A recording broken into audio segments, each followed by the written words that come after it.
కీర్తన భాగాన్ని సుకుమార్ వస్తారు. రాజేశ్వర 24వ కీర్తన రాజేశ్వర సమకాలిస్తారు.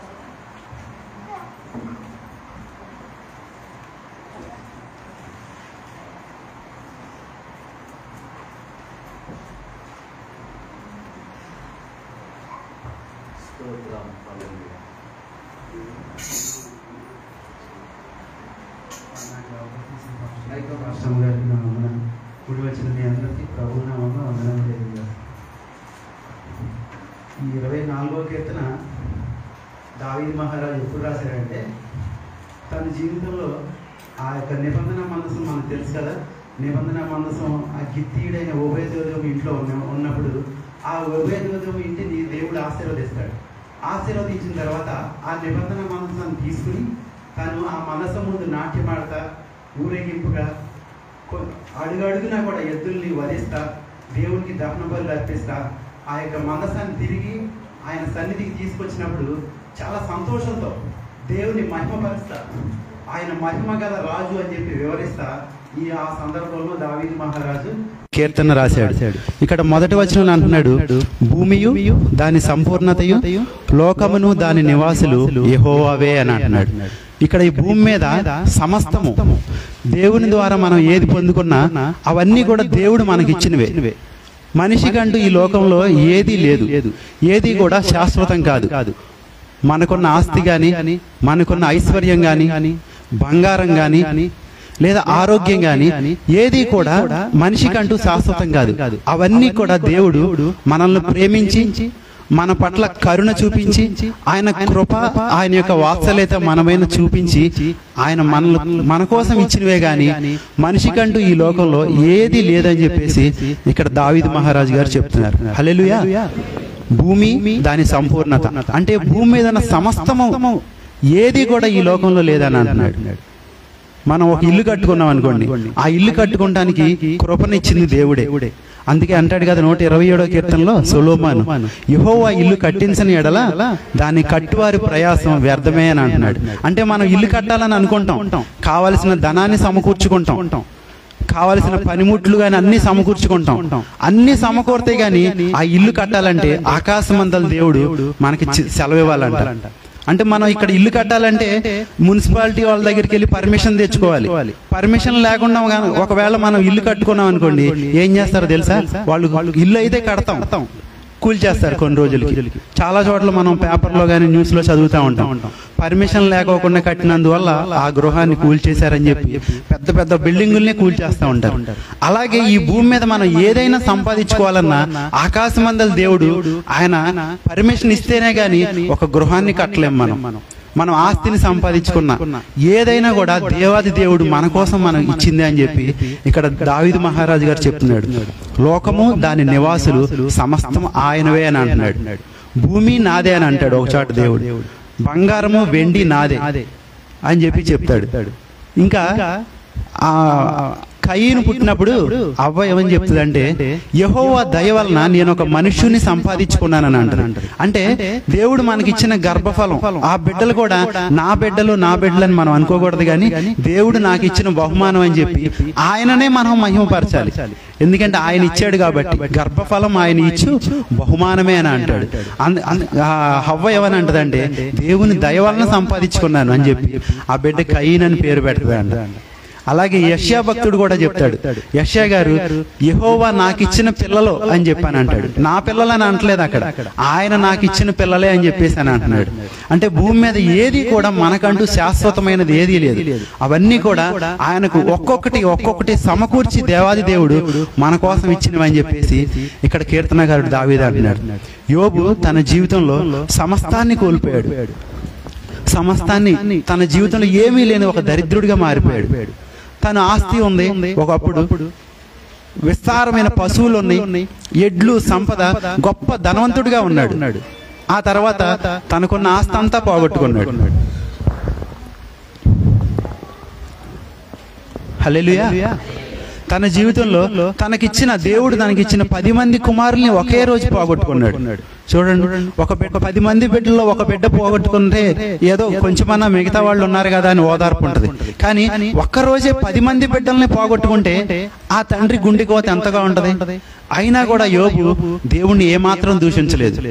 ఆ ఊర్లో ఉన్న ప్రతి ఒక్కళ్ళు కూడా యోబు దగ్గరికి వస్తున్నారు. ఏంటయ్యా, ఒకప్పుడు నీ జీవితం ఎంత బాగుండేది, ఈ రోజు నీ జీవితం ఇలా అయిపోయిందని చెప్పి ప్రతి ఒక్కరు యోబు దగ్గరికి వచ్చి అంటున్నప్పుడు, ఏమైపోయాడు నీ దేవుడు, దేవుడు దేవుడు అని అన్నావు కదా, సమస్తాన్ని తీసేశాడు కదా అన్నప్పుడు ఆయన యోబు ఒకటే మాట అంటాడు, నా తల్లి గర్భంలో నుంచి నేను దిగంబరిగా వచ్చాను, దిగంబరిగానే ఈ లోకాన్ని విడిచిపెట్టి వెళ్ళిపోతాను. అవన్నీ కూడా నా దేవుడు నా కోసం ఇచ్చాడు, ఆయన ఇచ్చాడు, ఆయన తీసేసుకున్నాడు, ఆయన ఇచ్చాడు, ఆయనవే కాబట్టి ఆయన తీసేసుకున్నాడు అని చెప్పని అంటాడు. దేవుడికే మహిమ అని చెప్పి అంటాడు. కానీ ఎక్కడా కూడా నోటి మాటతో కూడా నా దేవుడు ఎందుకు ఇలా చేశాడని నోటి మాటతో కూడా పాపం చేయలేదంట, దేవుణ్ణి దూషించలేదంట. మనిషికంటూ ఈ లోకంలో ఏదీ లేదు. ఈ లోకంలో మనకంటూ ఆస్తి ఏదైనా ఉందనంటే అది ప్రభువైన యేసుక్రీస్తు వారే. హల్లెలూయా. అపొస్తలుడైన పౌలు అంటాడు ఫిలిప్పీ పత్రికలో, నేను క్రీస్తును సంపాదించుకున్నానని అంటాడు. ఏం సంపాదించుకున్నాడంట? ఆస్తి సంపాదించుకోలేదు, ప్రభు అయిన యేసుక్రీస్తు వారిని సంపాదించుకున్నాడంట. పరలోక రాజ్యంలో తనకంటూ ఒక స్థానాన్ని సంపాదించుకున్నాడంట. మనకంటూ ఏదైనా ఉందనంటే ప్రభు అయిన యేసుక్రీస్తు వారే మన ఆస్తి. మనకంటూ ఏదైనా ఈ భూమి మీద ఉంది, నా సొత్తు, నా స్వాస్థ్యము అనేది ఏదైనా ఉందంటే యేసుక్రీస్తు వారు ఉచితంగా మనకిచ్చిన ఆ రక్షణే. ఈ రక్షణ ఏం చేస్తుందో తెలుసా? ఒక రోజు పరలోకంలో మనల్ని కూర్చోబెడుతుంది. ఆ రక్షణ వస్త్రం ప్రభు అయిన యేసుక్రీస్తు వారితో పాటు కలిసి కూర్చునే అర్హతను మనకు దయచేస్తుంది. ఆ రక్షణ వస్త్రాన్ని మనం జాగ్రత్తగా కాపాడుకునేవారిగా ఉండాలి. యేసుక్రీస్తుని సంపాదించుకునేవారిగా ఉండాలి. మనందరం ఈ లోకంలో ఏదో సంపాదించుకుని పరలోక రాజ్యాన్ని పోగొట్టుకునే వారిగా మనం ఉండకూడదు. హల్లెలూయా. 2వ వచనం, ఆయన సముద్రముల మీద దానికి పునాది వేసెను, ప్రవాహ జలముల మీద దాన్ని స్థిరపరచెను. దేన్ని సముద్రం మీద పునాది వేసాడంట దేవుడు? ఈ భూమిని సముద్రాల మీద పునాది వేసాడంట. ఈ భూమి అంతా ఒకానొకప్పుడు నీటితో కప్పబడి ఉంది. ఇప్పుడు మనం ఉన్న ఈ ప్రాంతం గాని ప్రతి మనిషి నివసించే ప్రతి భూభాగం కూడా ఒకప్పుడు జలమయంతో నిండిపోయి ఉంది. దేవుడు ఆదికాండంలో చూసుకున్నట్లయితే కింది జలములు మీది జలములు వేరుపరిచాడు అని ఉంటుంది. ఈ భూమి మీద మనందరం నివసించడం కోసం కొంత భూభాగాన్ని వేరుపరిచి ఈ యొక్క జలాలు పైకి పంపించాడు. కింద జలాలోని పైన జలాలోని మధ్యలో కొంత ప్రాంతంలోనే మనందరం కూడా ఉంటున్నాం. ఈ యొక్క మహా అగాధ జలాలన్నింటినీ కూడా వేరుపరిచి మనందరం నివసించడానికి యోగ్యమైనదిగా ఈ భూమిని దేవుడు తయారు చేశాడంట. ఆయన సముద్రాల మీద భూమికి పునాది వేశాడంట. మన పునాది యేసుక్రీస్తు అయి ఉండాలి. మన ఆత్మీయ జీవితం పునాది యేసుక్రీస్తు అనే బండ మీద కట్టబడి ఉండాలి. ఆ క్రీస్తు అనే బండ మీద మన పునాది కట్టబడి ఉంటే యేసుప్రభు ఒక ఉపమానంలో చెప్తాడు, ఆ వర్షం వచ్చిందంట, వరదలు వచ్చినాయంట, గాలి వచ్చిందంట, కానీ ఆ వ్యక్తి యొక్క ఆత్మీయ జీవితం బండ మీద కట్టబడి ఉంది కాబట్టి చెక్కు చెదరకుండా అలాగే ఉండిపోయిందంట. మరో వ్యక్తి ఉన్నాడు, అతనంట ఇసుకలో ఇల్లు కట్టాడంట. తన పునాది ఎక్కడేసాడండి? ఇసుకలో వేసాడు, అంటే లోకంలో వేసాడు.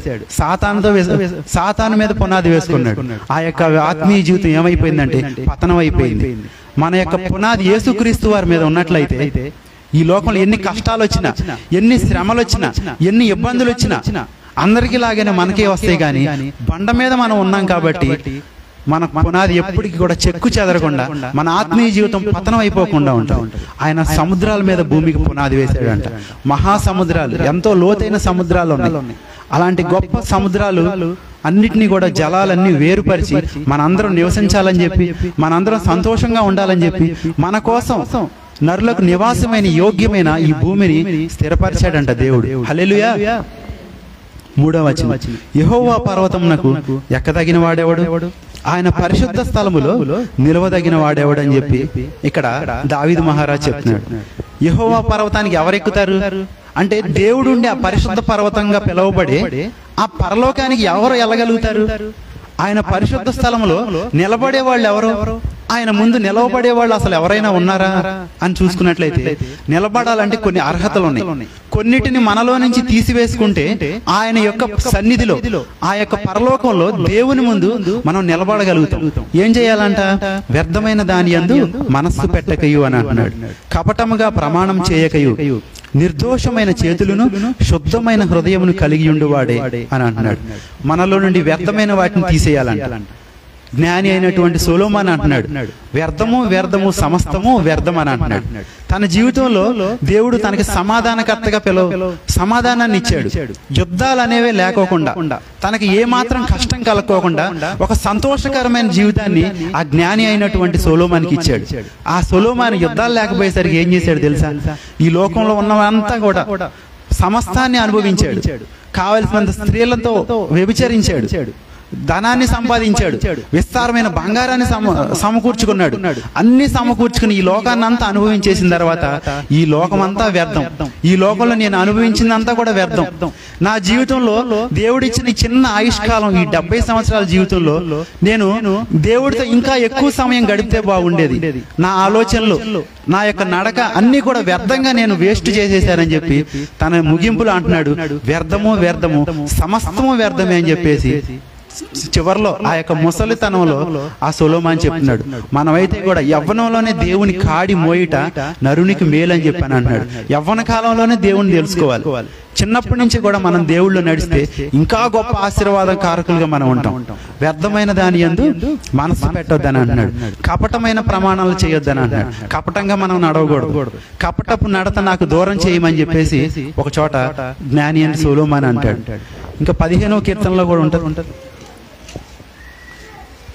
నీ పరిశుద్ధ పర్వతం మీద నివసింపదగిన వాడెవడు అని అంటాడు. యెహోవా నీ గుడారంలో అతిథిగా ఉండదగిన వాడెవడు? నీ పరిశుద్ధ పర్వతం మీద నివసింపదగిన వాడెవడు? ఇక్కడేమో ఎక్కదగిన వాడెవడు అని అంటున్నాడు, అక్కడేమో నివసింపదగిన వాడు ఎవరని అంటున్నాడు. దేవుని పరిశుద్ధ పర్వతానికి మనం ఎక్కాలన్నా, ఆ పర్వతం మీద మనం నివసించాలంటే ఇక్కడ 2వ వచనంలో అంటున్నాడు, యథార్థమైన ప్రవర్తన కలిగి ఉండాలంటున్నాడు. 15వ కీర్తన 2వ వచనంలో మన ప్రవర్తన ఎలా ఉండాలంటే యథార్థంగా ఉండాలంట, నీతిని అనుసరించి నడవాలంట, ఎల్లప్పుడూ కూడా నీతిగానే మనం జీవించాలంట. ఎందుకంటే మనం ఆరాధించే దేవుడు నీతిమంతుడు. ఆయన ఎలా నీతిమంతుడై ఉన్నాడో ఆయన బిడ్డల్లో కూడా ఆ నీతిని కనపడాలని చెప్పేసి దేవుడు కోరుకుంటున్నాడు. ఆయన నీతిని మనం లోకానికి ఎలా కనపరుస్తాం? మనం నీతిగా జీవిస్తేనే మనం ఆరాధించే దేవుళ్ళలో ఉన్న నీతి ఈ లోకానికి తెలుసు. అలా ఇక్కడ దావీదు అంటున్నాడు, మీరు నీతిగా జీవించండి, యథార్థంగా జీవించండి, ఇంకా అబద్ధాలు వ్యర్థమైన వాటిని దూరం చేయండి అని అంటున్నాడు. నాలుగుతో కొండెములాడాడు, తన చెలికానికి కీడు చేయడు, హృదయపూర్వకంగా నిజమే పలకాలంట. అంటే ఎప్పుడు కూడా మన నోటి వెంట అబద్ధాలు మాటలు, వ్యర్థమైన మాటలు రాకూడదని అంటున్నాడు. చాలా మంది చాలా చిన్న చిన్న వాటికి అబద్ధాలు ఆడుతూ ఉంటారు. పేతురు 3.5 సంవత్సరాలు యేసు ప్రభుతో జీవించాడు. 3.5 సంవత్సరాలు ఆయన యొక్క ప్రేమను రుచి చూశాడు. అయినప్పటికీ కూడా ఒక చిన్న దాని ముందు ఓడిపోయి అబద్ధాలు ఆడతా యేసు ప్రభు ఎవరో తెలియదని చెప్పి బొంకాడు. ఈరోజు యేసుక్రీస్తు నమ్ముకున్న బిడ్డలమైన మనం, ఆయన పేరు పెట్టబడిన జనులుగా పిలువబడే మనం వ్యర్థమైన మాటలు గాని అబద్ధాలు గాని మన నోటి వెంట రాకూడదు. ఒకసారి ఒక సంఘంలో ఒక తల్లి చర్చిలో నిద్రపోతా ఉంది. నిద్రపోతుంటే పాస్టర్ గారు పిలిచి ఆఖరిలో, ఏంటమ్మా అలా దిగులుగా ఉన్నావు, అలా గోడ కానుకుని నువ్వు నిద్రపోతున్నావు అని చెప్పేసి అన్నారు. వెంటనే ఆ పాస్టర్ గారు ఇలా అడిగారని చెప్పి ఏం చెప్పాలో తెలియక పాస్టర్ గారు నా కడుపులో నిప్పండి అని చెప్పి అబద్ధం ఆడేసింది. అయ్యో అమ్మ నీ కడుపులో నొప్పిగా ఉందా అని చెప్పి పాస్టర్ నీ కోసం ప్రార్థన చేస్తానమ్మా, నీకోసం నేను తప్పకుండా ప్రార్థన చేస్తానని చెప్పి ఆ రోజు నుంచి పాస్టర్ గారు ఆ తల్లి కోసం ప్రార్థన చేయడం మొదలు పెట్టారు. ఇప్పుడు ఈ తల్లికి అప్పటి వరకు కడుపులో నొప్పి లేదు, అబద్ధం చెప్పేసింది పాస్టర్ గారితో. చెప్పినప్పటి నుంచి పాస్టర్ గారు ప్రార్థన చేయడం మొదలు పెట్టారు, లేని కడుపులో నొప్పి స్టార్ట్ అయిపోయింది. ఆ తర్వాత ఆదివారం చర్చికి రాలేదు. అయ్యో కడుపులో నొప్పి ఎక్కువైపోయిందేమో, ఆ తల్లి చర్చికి రావట్లేదని చెప్పి పాస్టర్ గారు ఇంకా బలంగా ప్రార్థన చేస్తున్నారు. ఈ తల్లి అయ్యో ప్రభువా అనవసరంగా నేను అబద్ధం ఆడానే, లేని కడుపులో నొప్పి నాకు వచ్చింది అని చెప్పి ఈ కడుపు నొప్పి తగ్గించు ప్రభు అని చెప్పి ఆ తల్లి ప్రార్థన చేస్తా ఉందంట.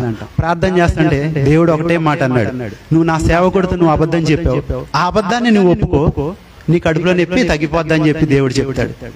నేను ఎవరితోనైనా చెప్పగలుగుతాను కానీ మా పాస్టర్ గారి దగ్గర నిజం చెప్పలేను ప్రభువా, ఎందుకంటే నాకు వచ్చిన కడుపులో నొప్పి సీరియల్ గురించి వచ్చిన కడుపులో నొప్పి అని చెప్పి దేవుడితో అంటారు. అంటే ఆ తల్లి సీరియల్ చూస్తుందంట. సీరియల్ చూస్తున్నప్పుడు సస్పెన్స్ లో ఆపుతారు కదా సీరియల్, తర్వాత వారం ఏం జరిగిద్దో, రేపేం జరుగుద్దో అని చెప్పేసి ఆ టెన్షన్ తో అబద్ధం చెప్పేసింది, కడుపులో నొప్పి తెచ్చుకుంది. ఇంకా దేవుడు కడుపులో నొప్పి తగ్గించకపోయేసరికి పాస్టర్ గారి దగ్గరికి వెళ్ళి నిజం ఒప్పుకుంటది. పాస్టర్ గారు అమ్మ నీ కడుపులో నొప్పి తగ్గిందని అంటే, లేదు పాస్టర్ గారు నా కడుపులో నొప్పి లేదు, అనవసరంగా మీతో అబద్ధం ఆడానని నన్ను క్షమించండి అని చెప్పి దేవుని సేవకుని ముందు ఒప్పుకుంది. మనం దేవుని బిడ్డలమైన మనం ఎప్పటికి కూడా అబద్ధాలు ఆడేవారుగా ఉండకూడదు. సేవకులతో గాని, మనం పని చేసే చోట గాని చాలా మంది ఆరోగ్యం బాగున్నా కూడా బాగోలేదని అబద్ధం ఆడేస్తారు. బాగున్న ఆరోగ్యాన్ని బాగోలేదని మనం ఎందుకు అబద్ధాలు చెప్తాం? ఎప్పటికీ కూడా మనం అలా ఉండకూడదు. అలా ఉంటే ఇక్కడ అంటున్నాడు కదా, పరిశుద్ధ పర్వతానికి మనం ఎక్కలేం. ఆ పరిశుద్ధ పర్వతంలో ఆయన ముందు మనం నిలబడలేమంట. వ్యర్థమైన దాన్ని మనకు దూరం చేసుకోవాలి. కపటపు నడత దూరం చేసుకోవాలి. మన చేతులు ఎప్పుడు కూడా నిర్దోషంగా ఉండాలి. దేవుడు ఆయనకు బలర్పించే గొర్రెపిల్లని ఎప్పుడు కూడా నిర్దోషమైందే ఇమ్మని అన్నాడు.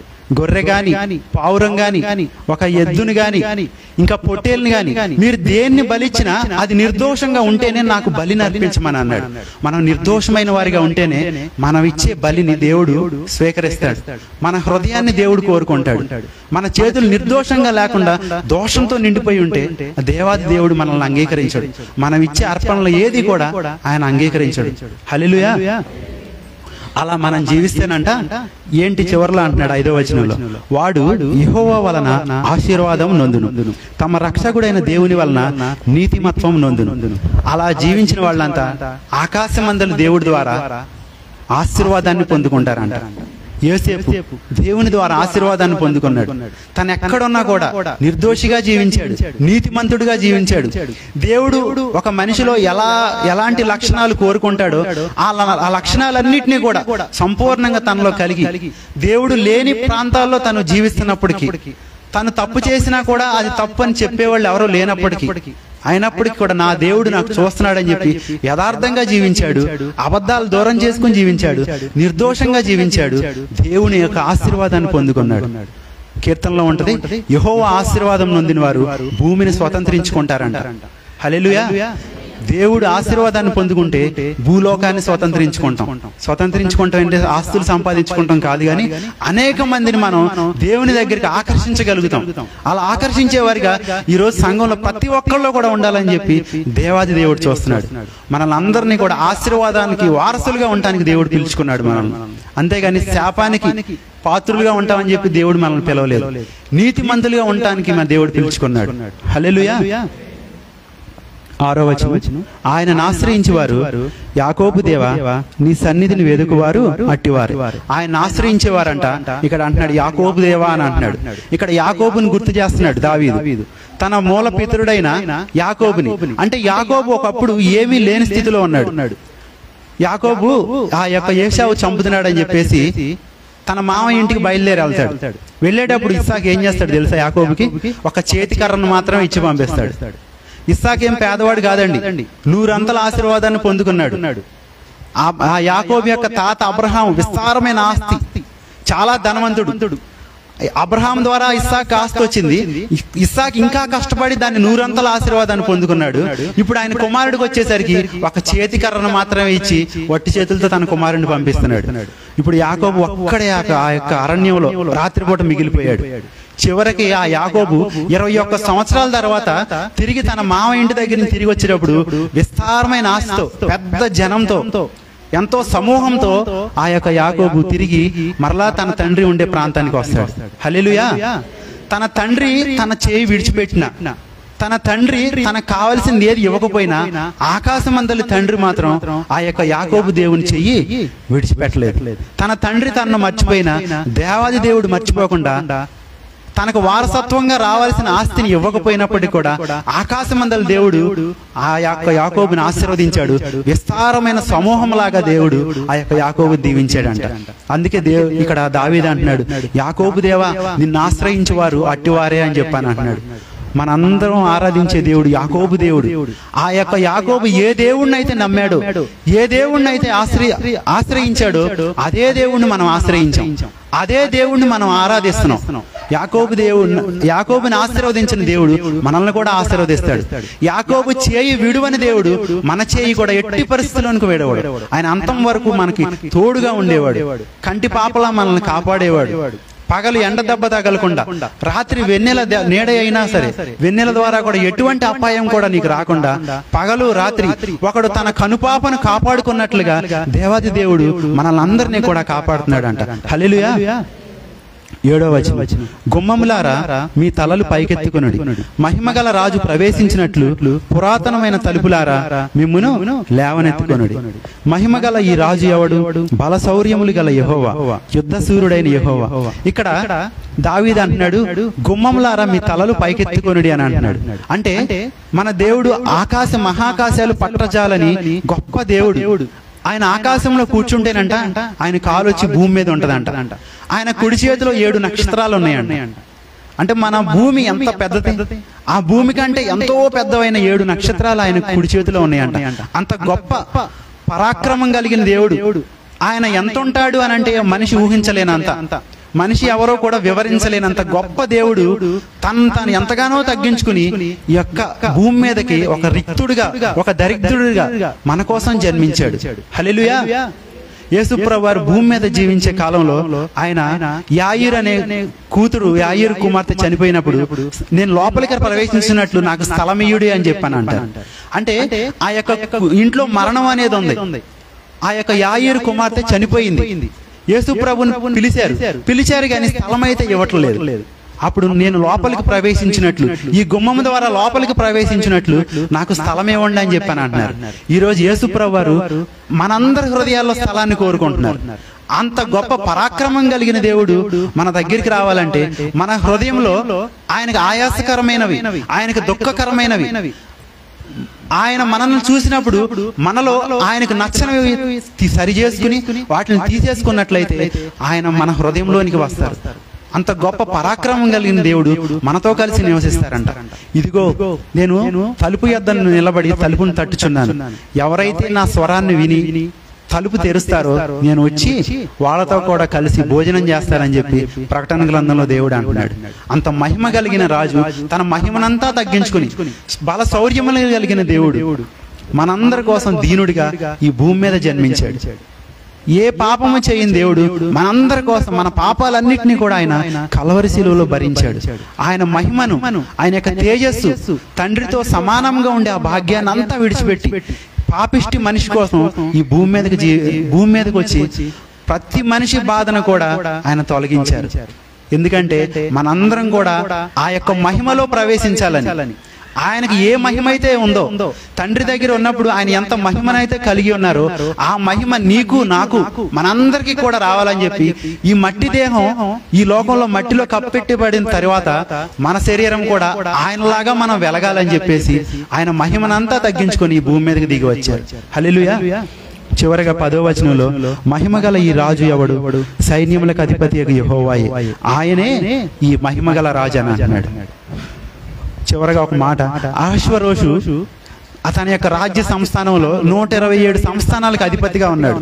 ఆయన అంట తను ఎంత మహిమ కలిగిన వాడో, ఎంత గొప్ప పరాక్రమం కలిగిన వాడో ఆ యొక్క 127 సంస్థానాల్లో ఉన్న ఆ రాజులందరికీ తెలియజేయటం కోసం ఒక పెద్ద విందు చేశాడంట. మనందరికి తెలుసు కదా, ఎస్తేరు గ్రంథం 1వ అధ్యాయంలోనే ఉంటుంది. విందు చేసినప్పుడు ఆ యొక్క 127 సంస్థానంలో ఉన్న రాజులందరూ కూడా వచ్చారంట. వచ్చినప్పుడు తన మహిమకి తగినట్లుగా, తన పేరుకు తగినట్లుగా విందు ఎన్ని రోజులు చేశాడో తెలుసా? 180 రోజులు విందు చేశాడంట. అంటే సుమారుగా 6 నెలల పాటు తన మహిమను కనపరుచుకోవటం కోసం ఆ రోజుల తరబడి 6 నెలల పాటు విందు చేశాడంట. ఆ విందుకు వచ్చిన వాళ్ళందరూ ఆ యొక్క అహష్వరోషు రాజు చుట్టూ ఉన్న ఆ యొక్క అంతఃపురాన్ని చూసి, అంతఃపురంలో చలువరాయి ఎరుపు, తెలుపు, నలుపుతో చేయబడినటువంటి ఆ రాళ్ళు ఉన్నాయంట.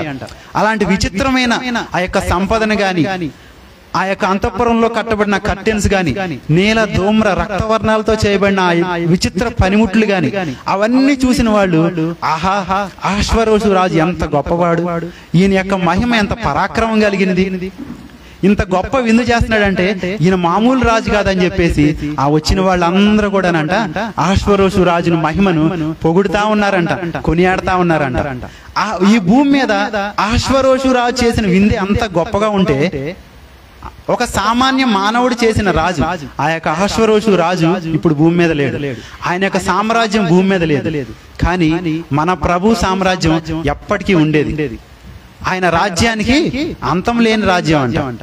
ఆయన కూడా మన పరలోకపు తండ్రి కూడా, ఆ యొక్క మహిమ కలిగిన రాజు కూడా మన కోసం ఒక విందు చేస్తున్నాడండి. పరలోకంలో మన కోసం విందుని సిద్ధపరుస్తున్నాడు. ఆ విందులో నువ్వు నేను ఉండాలంటే, ఆయన యొక్క మహిమను మనం పొందుకోవాలంటే, ఇందాక మనం చదువుకున్నాం కదా, వ్యర్థమైన దాన్ని మనసు పెట్టద్దు, కపటమైన మనం చేయొద్దు, నిర్దోషంగా మన చేతులు ఉండాలంట. శుద్ధమైన హృదయం కలిగి ఉంటే ఆయన తన మహిమతో రాబోతున్నాడంట. మనిషి కుమారుడు తన మహిమనంతా కూడా తీసుకుని వేవేల పరిశుద్ధులతో దేవాది దేవుడు రాబోతున్నాడంట.